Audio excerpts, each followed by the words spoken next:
System of charges के बाद हम कुछ यूनिफॉर्म चार्ज डिस्ट्रीब्यूशंस की इलेक्ट्रिक फील्ड कैलकुलेट करते हैं।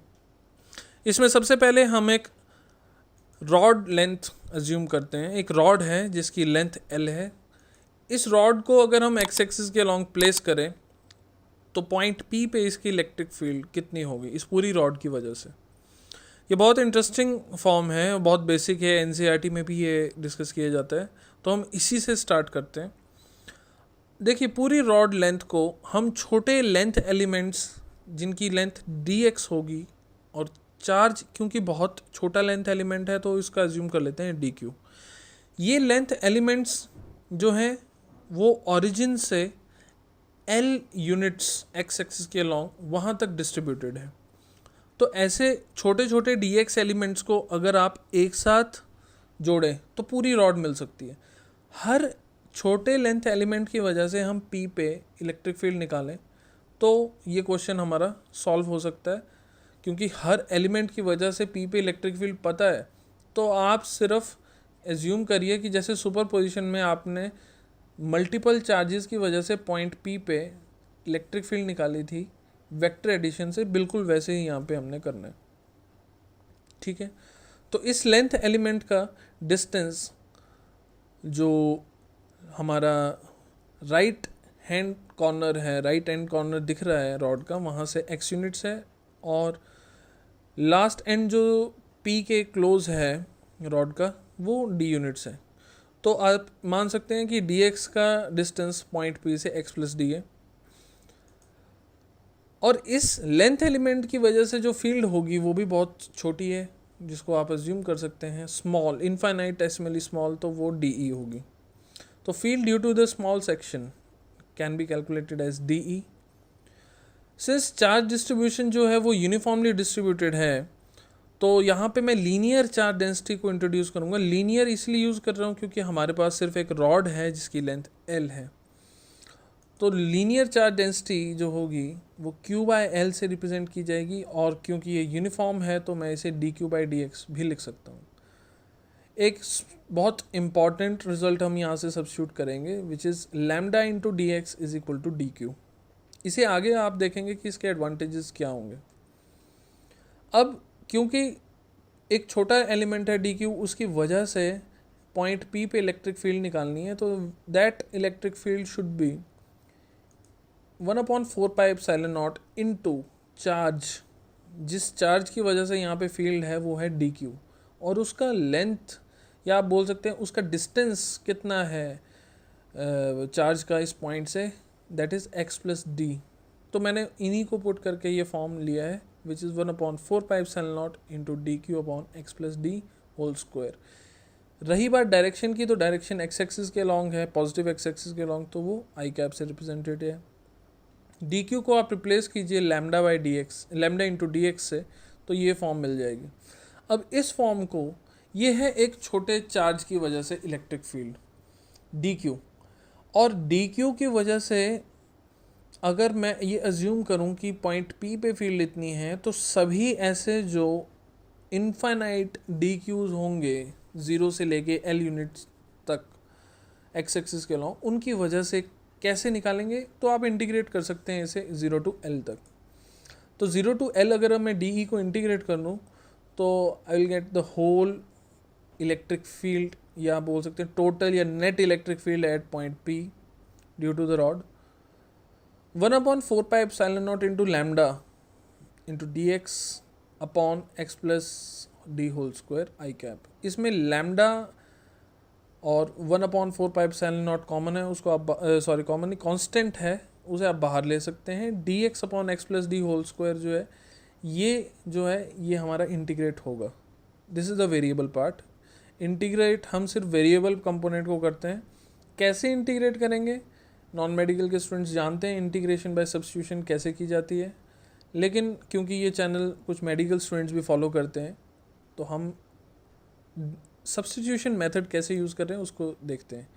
x प्लस डी को आप t से सब्स्टिट्यूट कीजिए, तो t is equal to x plus d. मैं t को अगर डिफ्रेंशिएट करूँ विद रिस्पेक्ट टू x, तो dt by d x should be is equal to 1, therefore dx should be equal to dt। अब dx को आप dt से replace कीजिए, x प्लस डी को t से रिप्लेस कीजिए, तो आपको सिर्फ इंटीग्रेट करना है dt upon T square which is very simple -1/t। t को आप फिर से x प्लस डी ही सब्स्टिट्यूट कर दीजिए और बाद में आप अपनी लिमिट्स को यूज़ कर सकते हैं 0 और l। हो सकता है कुछ नॉन मेडिकल के स्टूडेंट्स बोलें कि आपको लिमिट्स को भी सब्स्टिट्यूट करना चाहिए था। देखिए फिज़िक्स में मैक्सिमम काम हमारा इंडेफिनेट इंटीग्रल से चल जाता है।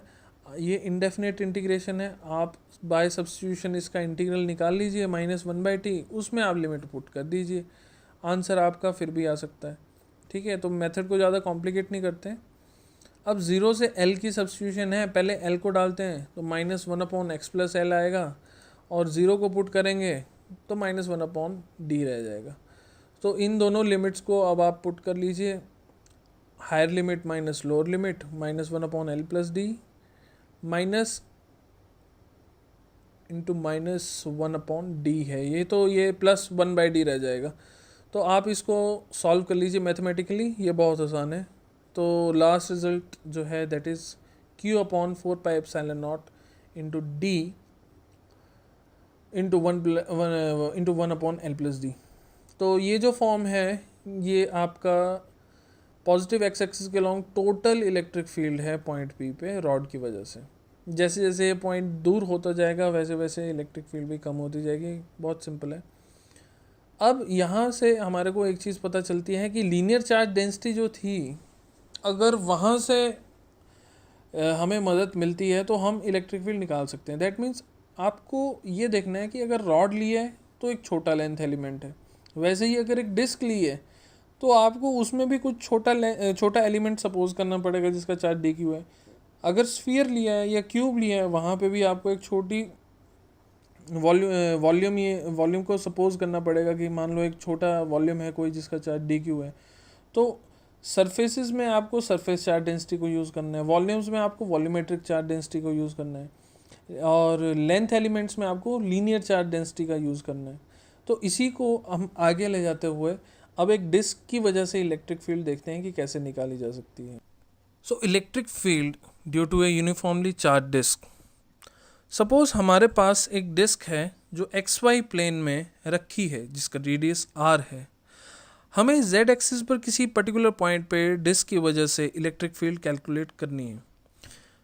गिवन डिस्क बहुत सारे छोटे छोटे रिंग्स को जोड़कर बनी है। इन सभी रिंग्स का एक साथ जुड़ने पे पूरी डिस्क का फॉर्मेशन पॉसिबल है। ऐसे ही एक छोटे से रिंग को हम एज्यूम कर रहे हैं जिसका रेडियस स्मॉल r है, जिसकी विड्थ dr है और चार्ज dq है। आपको शायद अजीब लग रहा होगा कि हम ऐसे रिंग को क्यों एज्यूम कर रहे हैं। ऐसे छोटे छोटे रिंग्स को जब आप इकट्ठे जोड़ेंगे तो ये डिस्क कंप्लीट हो जाती है, जिसमें ज़ीरो के इक्वलेंट आप बोल सकते हैं बहुत क्लोज वैल्यू जो हो ज़ीरो के, ऐसे रेडियसेस से लेके कंप्लीट r तक के रेडियसेस के रिंग्स हैं जिनको हम इकट्ठा जोड़ के पूरे डिस्क की फॉर्मेशन कर सकते हैं। क्लियर? अब यहाँ से कुछ पर्टिकुलर पॉइंट्स बहुत इम्पॉर्टेंट हैं।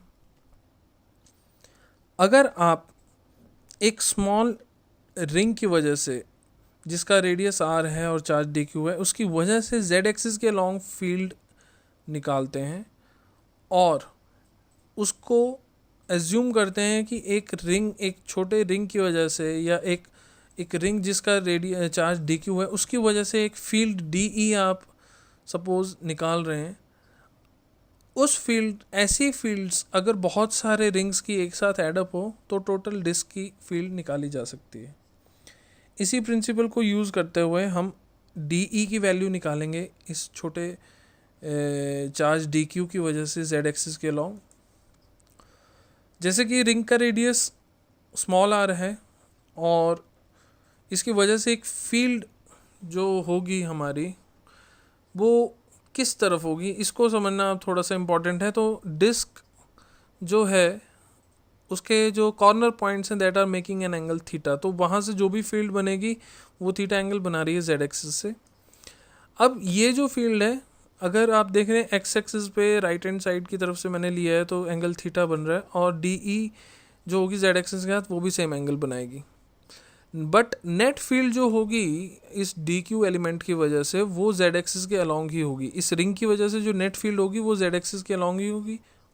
तो वो फील्ड कितनी होगी? That field will be just D E cos theta. ऐसा क्यों होगा? डी ई कॉस थीटा को ही क्यों एज्यूम कर रहे हैं?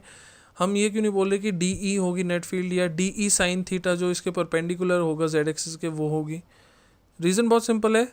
जैसे आप देख रहे हैं एक्स एक्सिस पे जो राइट हैंड साइड पे आपको पॉइंट दिख रहा है, इसके ठीक अपोजिट 180 डिग्री पे जो डायमेट्रिकली अपोजिट पॉइंट होगा उसकी वजह से फील्ड भी आपको दिख रहा है डी ई, जो सेकंड फील्ड बन रहा है सेकंड पॉइंट की वजह से वो कुछ इस तरह से होगा। सेम एंगल थीटा वो भी बनाएगा जेड एक्सिस से, और उसके भी जो कंपोनेंट होगा एक जेड एक्सिस के अलॉन्ग होगा डी ई कॉस थीटा, और एक परपेंडिकुलर होगा डी ई साइन थीटा।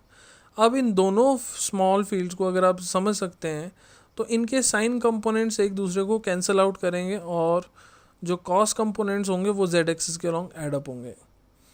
ऐसा हर पॉइंट की वजह से होगा जो रिंग पे होगा, उसके दोनों डायमीटर्स के अपोजिट एंड्स की वजह से नेट फील्ड जेड एक्सिस के अलॉन्ग ही आएगी। तो ऐसे इनफाइनाइट रेडियस जो होंगे वो उन सभी को अगर हम ध्यान से इमेजिन करें या समझें तो रिंग का नेट फील्ड जो है वो सिर्फ जेड एक्सिस के अलॉन्ग ही है, और वो डी ई कॉस थीटा ही है। तो अब हमारा पॉइंट भी क्लियर है कि हमें अगर ये एज्यूम करना है कि टोटल फील्ड एक स्मॉल एलिमेंट डी क्यू की वजह से कितनी है, that is D E cos theta. Next जो है वो बहुत सिंपल सा मैथ है कि आप इस रिंग को जैसे देख ही रहे हैं कि इसका एक रेडियस आ रहा है, थीटा एंगल है, तो पॉइंट ऑफ ऑब्जर्वेशन जो है वो एज्यूम कर लेते हैं जेड यूनिट्स पे है।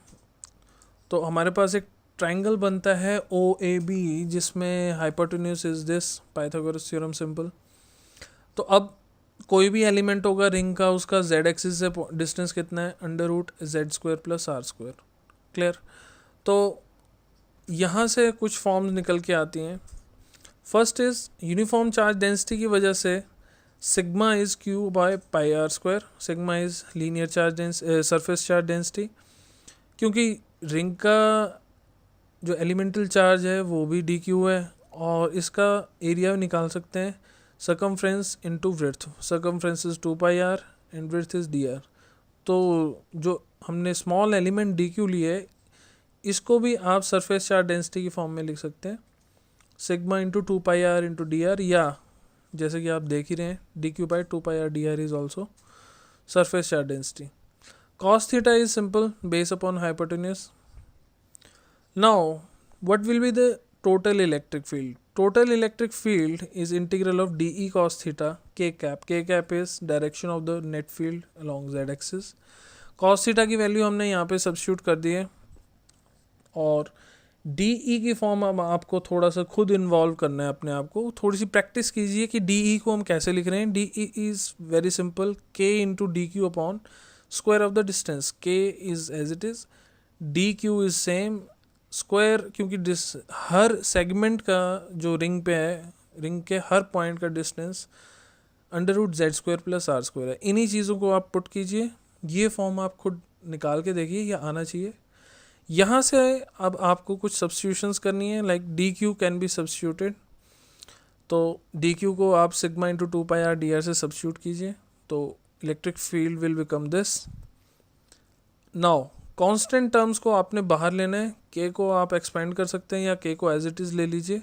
मैंने कांस्टेंट टर्म्स को बाहर ले लिया है और इंटीग्रेट इसे पूरा किया है।